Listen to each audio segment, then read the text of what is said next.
We're back reading Origen's text on prayer, and one thing we probably didn't notice about manly Tatiana, if you follow me on Threads, you know I love manly Tatiana too much, because I don't appreciate Hera enough. We found out that manly Tatiana is Sarah, which would be Sarah in Hebrew and in Arabic.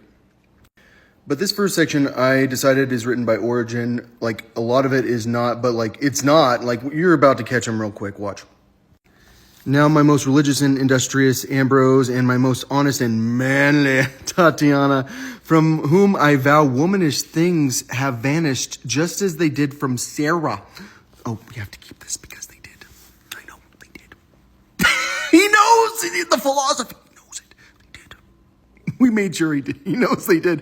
I'm talking about the scribe who had to change this. You were probably puzzled as to why, when my proposed subject is prayer, I speak in my preface of things impossible for human beings made possible by the grace of God, like of her becoming manly. Like, what? All right, so he says, my conviction, so far as my weakness allows, is that one of these impossible things is giving a clear account of prayer that will be accurate and religious for what and how we ought to pray, and what we should say to God in prayer, and what times are more appropriate than others for prayer. We know that Paul was cautious about the abundance of revelations, so that no one might think more of him than he saw or heard of him. And he confessed that he did not know how to pray as we ought. For he says, what we ought to pray for as we do not know. It is necessary not only to pray, but also to pray as we ought, and to pray for what we ought. Our attempt to understand what we should pray for is deficient our attempt to understand what we should pray for is deficient unless we also bring to our quest the as we ought. Likewise, what use to us is the as we ought, if we do not know for what we should pray. It sounds like he's talking about the beginning of Islam, because he's talking about times to pray. He actually eventually talks about like which direction to pray, which he says you should pray facing east. Islam wasn't created yet back then, but that's like what he says. But he also is talking about things like what you ought to pray, which is one thing that I talked about in my book, Cat Orgies, Terrorists, and Monks in the Middle East. And that's my name was John Alexander in that book. My name's Alex. I don't want to waste time reading this because it's clearly the Pharisees that wrote this. But like at first you start thinking it's okay what they're saying. And then it says, pray that your flight may not be in winter or on a Sabbath. That sounds like something that would be a phrase that they would use, which could be used by a Jewish Christian early in the church. But then like you finally get to the point that you catch them. The part in brackets is what I'm reading. It says, I desire then that in every place the men should pray lifting holy hands without anger or quarreling. Also that women should adorn themselves modestly and sensibly in seemly apparel, not with braided hair or gold. Okay, so he's quoting 1 Timothy, which is Paul, first of all. But you don't catch him until much later. I'm going to move down to just above the underline right there, where he first starts talking about like burnt offerings again. And then he says, for what better gift can a rational being send up to God than the fragrant word of prayer, when it is offered from a conscience untainted with the foul smell of sin? Like anytime it's the foul, and anytime he's talking about Satan, prevent Satan. Like that is like something from Job. Like this other person is fully aware that he's the Son of Man. At the top, this guy starts talking about Paul in 1 Corinthians, talking about how women need to cover their head. Like women should wear hijab in church is Paul. Paul thinks you're not allowed to touch women. And the reality is that Paul got corrected by Prisca and Aquila, which means that Prisca corrected Paul. That means a woman came to Paul and said, that's not how our church is going to work. So I'm not going to read this because the Spirit cries, Abba, Father, and he sighs in this tabernacle. Like this guy like is hanging out in the tabernacle. He's imprisoned in the body of humiliation. That sounds like some Catholic shit. He says, our mind would not be able to pray unless the Spirit prays. Like he doesn't know anything about the Spirit. He's using the Lord a lot, like which we figured out earlier that like Origen knows who the Lord is.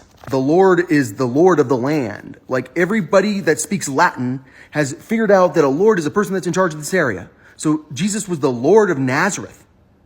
And no one knows that Jesus was the Lord because no one wants them to understand that he had a large group of people that especially were non-Jews that had a problem with the religious establishment. And the religious establishment was the Pharisees. And those people ended up in charge of the Christian church. And they don't want you to know. And they worked so hard that they changed our freaking language to hide that, like, Jesus was a Lord of the land. And when he's walking through the wheat fields telling people, look, it's the Sabbath, come and just eat some food from my field. Like, I know you're hungry.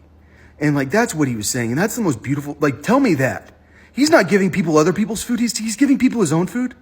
That's who I want to know that guy is. So Origen says that not all prophets are real prophets. And I was at church recently and a guy was using false prophets. And I thought those prophets are citing other prophets. And that's why it's not a problem. Like, it's like you're reading a commentary on prophecy, but someone's faking like they're a prophet. Let's read the next section because it's actually Origen. So far as I have been able to observe, the first mention of prayer in Scripture occurs when Israel took flight from his brother Esau's wrath and departed for Mesopotamia, which is Iraq, according to the instructions of Isaac and Rebekah. This is how the text reads, and Jacob prayed a prayer saying, if the Lord God will be with me and will keep me in this way that I go, and will bring me again to my father's house in safety, then the Lord shall be my God, and the stone which I have set up for a pillar shall be for me God's house, and of all that you give me, I will give the 10th to you. That's a prophecy about the creation of the Christian religion and Jerusalem being significant. In this passage, it must be noted that the word prayer is used to refer to the person's promise to do what the prayer announces if he obtains his request from God. This is because prayer often means something other than prayer in the usual sense.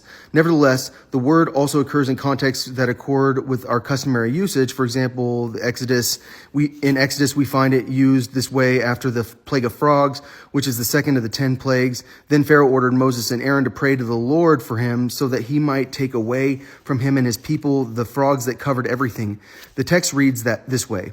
Pharaoh called Moses and Aaron and said to them, pray for me to the Lord, and let them take the frogs away from me and my people, and I will let the people go to sacrifice to the Lord. If someone finds it hard to believe because the word is spoken by Pharaoh, that pray takes its meaning from prayer in its first and customary usage, let him observe the verse that follows. Moses said to Pharaoh, command me when I am to pray for you and your servants and your people, that the frogs be destroyed from you and your people and from your houses, and left only in the river.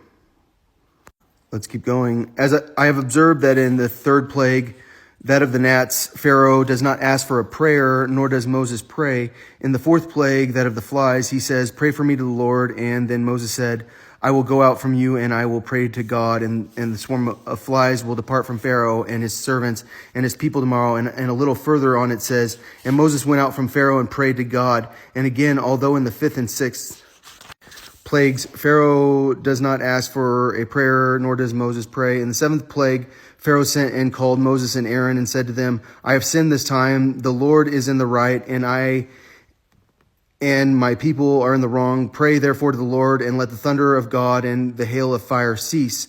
And a little further on it says, Moses went out of the city from Pharaoh and stretched out his hand to the Lord, and the thunder ceased. Why does he not say, and he prayed, as in the former instances, but instead he stretched out his hands to the Lord? This may be more conveniently discussed elsewhere. In the eighth plague, Pharaoh says, and pray to the Lord your God, and let him take this death away from me. And Moses went out from Pharaoh and prayed to God. All right, so after this, I become convinced that this is Levite crap. And they're just adding in some weird stuff that's hard to understand. But let's talk about the plagues. Okay, so why are we talking about here? Moses was sent into an Egyptian family, and he didn't know he was Jewish. He found out he was Jewish. He killed someone because they were beating up a Jewish slave, an Egyptian, which would be a black person. And then he left. And he had been raised by the Egyptian royalty. So he comes back and he tells them, you need to let my people go or else there will be plagues. And there are a bunch of plagues that happen, terrible things that happen to their country, to prove that they should follow God or they should listen to God. And you could say it's magic, whatever happened, it worked. And the people that were Jewish ended up being set free.